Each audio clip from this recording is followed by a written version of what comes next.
ध्रुव और संस्कृति एक दूसरे की आगोश में खोए हुए थे। हर गुजरते पल के साथ एक दूसरे में खोते चले जा रहे थे। ध्रुव ने अपनी उंगलियों से पहले संस्कृति के गाल महसूस किए, फिर उसकी गर्दन से होते हुए उसकी कमर पे आया और उसकी टी शर्ट ऊपर करने लगा। तभी हाँ, ध्रुव प्लीज स्टॉप, मारे जाएंगे हम, तुम जाओ अभी। अरे बट नो, जाओ प्लीज। संस्कृति ने जल्दी से दरवाजा खोल के अपने पापा के कमरे की ओर देखा। उनका दरवाजा और कमरे की लाइट दोनों बंद थे। संस्कृति समझ गई कि पापा नींद में खांसे थे। उसने जल्दी से ध्रुव का हाथ पकड़ के बाहर खींचा। इससे पहले कि ध्रुव कुछ बोलता, संस्कृति ने घर का मेन दरवाजा खोला और ध्रुव को लेके बाहर सड़क पे आ गई। बाय, कल मिलते हैं। सॉरी, खाना नहीं खिला सकी। अरे कोई नहीं, थोड़ी भूख तो मिटी गई। कल मैं तुम्हारे लिए पराठे बना के लाऊंगी। ओके वेट ध्रुव, मैं बस अभी आई, जाना नहीं। संस्कृति भागते हुए अंदर गई और किचन से लड्डू का डिब्बा लेके आई। उसने डिब्बा ध्रुव को पकड़ाया। आज तुम इससे काम चला लो, मम्मी ने बनाया है, बहुत टेस्टी है। अब जाओ, बाय। तुम्हारे लिए होटल बुक कर दूं क्या? अरे नहीं, आई विल डू इट। संस्कृति ने ध्रुव को जल्दी से किस किया और तेजी से दरवाजे की ओर भागी। दरवाजा बंद करते हुए उसने ध्रुव की ओर देखा और हाथ के इशारे से उसे जाने के लिए कहा। ध्रुव मुस्कुराया, उसने उसे फ्लाइंग किस दी और वहां से चला गया। संस्कृति थोड़ी देर तक वहीं खड़ी उसे देखती रही। फिर उसने धीरे से दरवाजा बंद किया और अपने कमरे की ओर बढ़ गई। ध्रुव ने चलते चलते अपना फोन निकाला और होटल चेक करने लगा। ओह शिट यार, अब पापा को क्या बोलूं? हाँ पापा। ध्रुव, कहाँ पे हो? तुम्हारी मम्मी कब से फोन लगा रही है, उठा क्यों नहीं रहे? वो मैं अरे क्या वो लगा रखा है?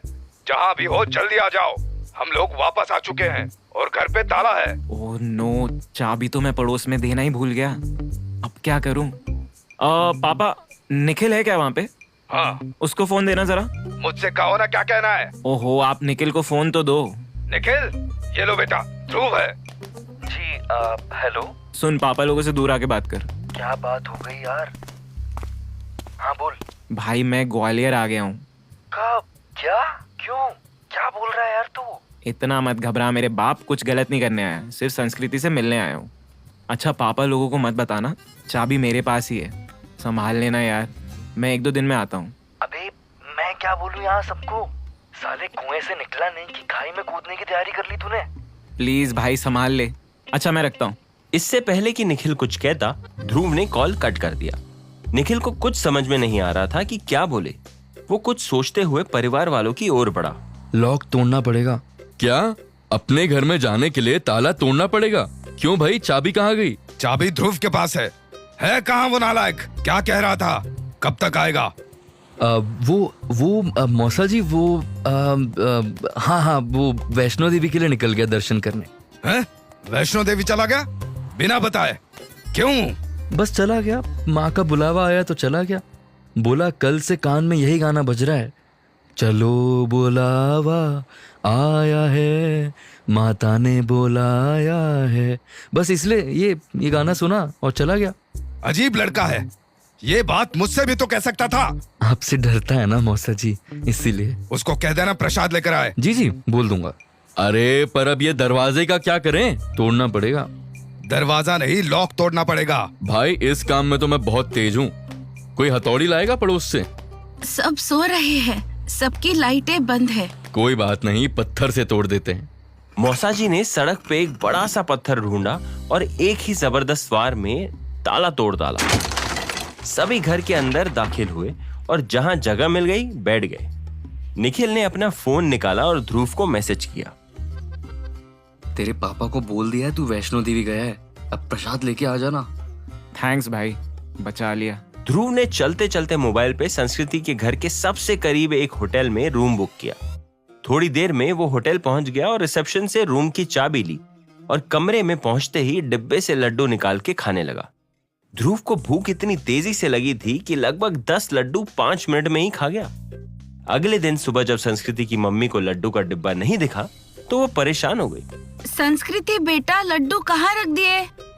संस्कृति थोड़ी देर में ऑफिस के लिए निकलने वाली थी। उसने कमरे से अपना बैग उठाया और ड्राइंग रूम में आकर सोफे पे रखा। मुझे नहीं मालूम, वही होगा। अच्छा नाश्ता बन गया क्या? हाँ, ब्रेड पकोड़े बनाए हैं। मम्मी ने संस्कृति को एक प्लेट में ब्रेड पकोड़े लाके दिए। संस्कृति ने उसमें से 3-4 पीस जल्दी से टिश्यू पेपर पे लपेट के अपने बैग में रख लिए। इतने में उसकी मम्मी की नजर प्लेट पर गई। आराम से खा, एक और में सारे खत्म कर दिए तुमने।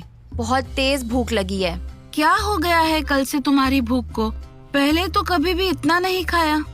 बेटी के खाने पे नजर मत लगाओ, खाने तो जितना खाना है। अच्छी बात है ना, थोड़ा वजन तो बढ़ेगा। अरे मैं नजर नहीं लगा रही, बस पूछ रही हूँ कि डिप्रेशन में तो नहीं है। सुना है डिप्रेशन में लोग ज्यादा खाने लगते हैं। मम्मी मुझे कोई डिप्रेशन नहीं है, मैं एकदम फर्स्ट क्लास हूँ। संस्कृति ने जल्दी से नाश्ता खत्म किया, अपने स्कूटर की चाबी उठाई और मम्मी पापा को बाय कहते हुए बाहर की ओर बढ़ गई। फिर वो स्कूटर चला के अपने गली के बाहर आई और वहीं किनारे में स्कूटर रोक दिया।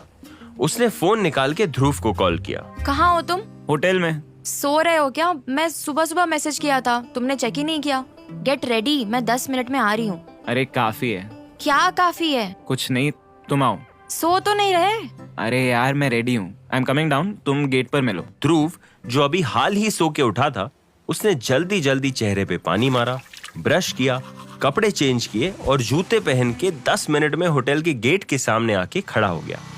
संस्कृति कुछ ही देर में वहीं पहुंची। ध्रुव ने लड्डू का खाली डिब्बा संस्कृति की ओर बढ़ाया। लो तुम्हारा डिब्बा, कल तो लड्डू ने बचा लिया। तुम्हें मालूम है जब तक मैंने चेक इन किया होटल का किचन भी बंद हो चुका था। संस्कृति ने डिब्बा स्कूटर के ट्रंक में डाला, तभी ध्रुव उसे किस करने को हुआ। डोंट यू डेयर किस मी ऑन द रोड। हाँ चलो, तुम चलाओगे और मैं पीछे बैठूंगी। आप मुझसे बड़ी हैं, आपकी बात मैं कैसे डाल सकता हूँ? ओहो, तो मेरा आशीर्वाद भी ले लो। सुबह सुबह बड़ों का आशीर्वाद लेना पुण्य कमाने जैसा होता है। ठीक है, किस नहीं तो आशीर्वाद ही सही। अरे ये क्या कर रहे हो? झुक रहा हूँ यार, नहीं तो आशीर्वाद कैसे दोगी? बस बस, ज्यादा झुकने की जरूरत नहीं है। अच्छा, अब पलटी मार ली। इसी बहाने कम से कम तुम्हारे पैरों पे किस कर देता, होठों पे तो किस करने नहीं दे रही। मिस्टर ध्रुव, आपकी टाइम पास की बातें हो गई हो तो चले? हाँ हाँ चलो, मैंने कब मना किया। बहुत तेज भूख लग रही है यार। डोंट वरी, मैं तुम्हारे लिए ब्रेड पकौड़े लाई हूँ। तो जल्दी खिलाओ। ऐसे चलाते हुए खाओगे? चलो फिर आगे कहीं रोकता हूँ। ध्रुव ने कुछ 5 मिनट बाद स्कूटर को एक सुनसान सड़क पे रोका और एक पेड़ के नीचे लगा दिया। संस्कृति ने अपने बैग से टिश्यू में लिपटे हुए ब्रेड पकोड़े निकाल के ध्रुव की ओर बढ़ाए। ये क्या, सिर्फ 3 पीसेस, वो भी इतने छोटे? मेरे घर में तो ऐसे ही बनते हैं। यार संस्कृति, तुम भी 3 पीस से मेरा क्या होगा? ओहो, मैंने जल्दी जल्दी में बैग में डाले, मम्मी पास में ही थी। तुम टेस्ट तो करो, मुझे लगता है तुम बहुत चूजी हो। पसंद नहीं आए तो शायद खाओगे भी नहीं। ध्रुव संस्कृति को बिना भाव के देख रहा था। अच्छा चलो, किसी रेस्टोरेंट में चलते हैं। अरे अरे, गिनती के तो 3 पकोड़े लाई हो और उसे भी बैग में वापस रख रही हो। ये तो खाने दो मेरी माँ। Oh sorry.